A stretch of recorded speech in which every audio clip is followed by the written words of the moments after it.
Grandpa Live. I'm here with Mr. Malcom Timmons.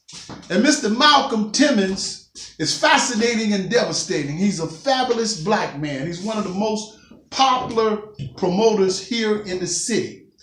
And he has a unique concept. It's called upscale events. And what it is to me, it's like the evolution of the Harlem Renaissance. And if you watch documentaries, if you watch movies and things like that, they still talk about the Harlem Renaissance because it was a very classy event. And I tell Malcom all the time, I say, you can promote trash, but it's hard to promote class. And that's what you are. You're a class act, man. I appreciate that. All the way. You know. And I'd like to ask you, Malcom, how long have you been giving these dances? Since March of 2002. It all started at the SD Conference Center. Every Friday night, me and myself and a guy by the name of Mr. Jimmy Jam Davis. Okay. And during this time, there was a gentleman by the name of Mr. Kirby Lewis, the Line Dance King. We started off with maybe 25 people every Friday. And Kirby. What? And yes, Kirby, a lady by the name of Sweetie. 25 people. I'm getting to the best part. Maybe 25 people. We had a conference center, and the conference center was really big. We only had half the room. And we started maybe 25 people. Then it started to grow. So Mr. Kirby Lewis, a friend of mine by the name of Lady Crusader, Richard Richardson, and Les Criswell, they would pound the pavement for us. Let me tell you something. We started this in March of 2002. By the time June got here, we had opened up the partitions, and we would do, this is a true story, between 600 and 800 people every Friday. I used to go there. Every Friday. I used to go there. Every Friday. I already know, man. Yes, sir, man. That's all right, man. You know, because like I say, you got something totally different, man, that, you know, most people don't have. I like to comment on something because it's affecting the black community. We are living in a time right now, you feel unsafe about going anywhere. You know, you're worried about somebody might shoot you or they might start acting a fool and acting crazy. That's one thing about your event. The public don't have to worry about that. You know, because everybody is dressed up nice. It's a real classy event. I've been going to your events for over 10 years and I have never seen anything go down because you deal with a certain caliber of people. And I say this all the time. If you don't care how you look, you don't care how you act. And if you don't care how you act, you don't care what you become. You're right. You have a unique concept. I like to talk about something because I always believe in giving back. Right. You know, I've always believed in that because I believe it comes back to you.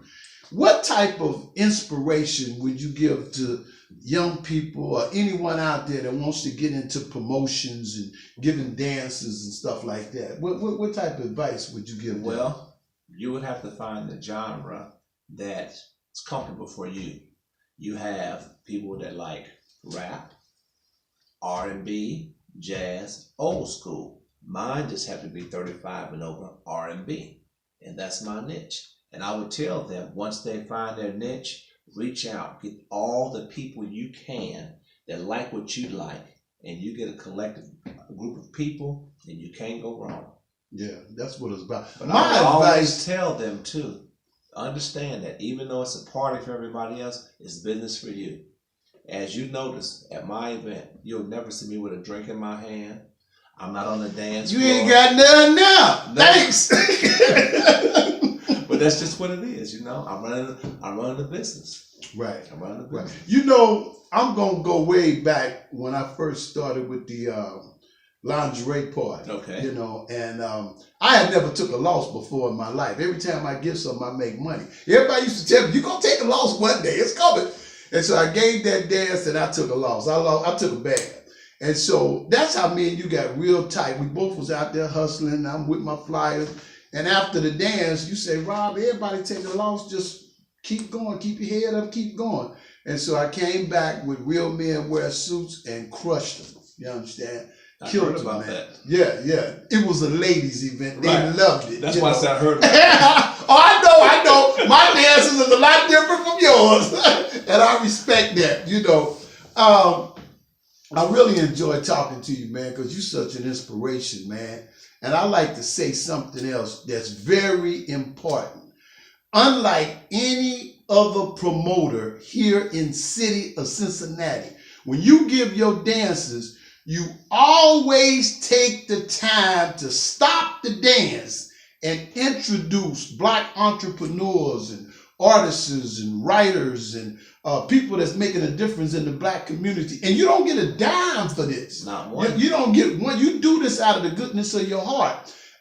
If it hadn't been for the chocolate affair, I would have never met Joy Daniels, because you stopped the dance like you usually do. You introduced me and her. And when she walked up there, I said, oh man, she a credit report specialist. And I thought about that video. If you haven't seen that video, you need to watch that Joy video is about a credit. fabulous lady. She's a fabulous, lady. and she knows And I'm what gonna tell you she's something. talking about. She used to support me back at the SD.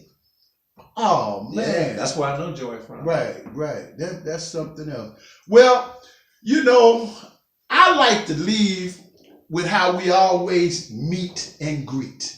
That's right. You know, you can wish, you can hope, or you can make it happen. That's it. Grandpa Live. There it is. Always remember, Grandpa ain't trying to fool you. Grandpa trying to school you. Very good. All right. Yes, sir. Tell me like it is.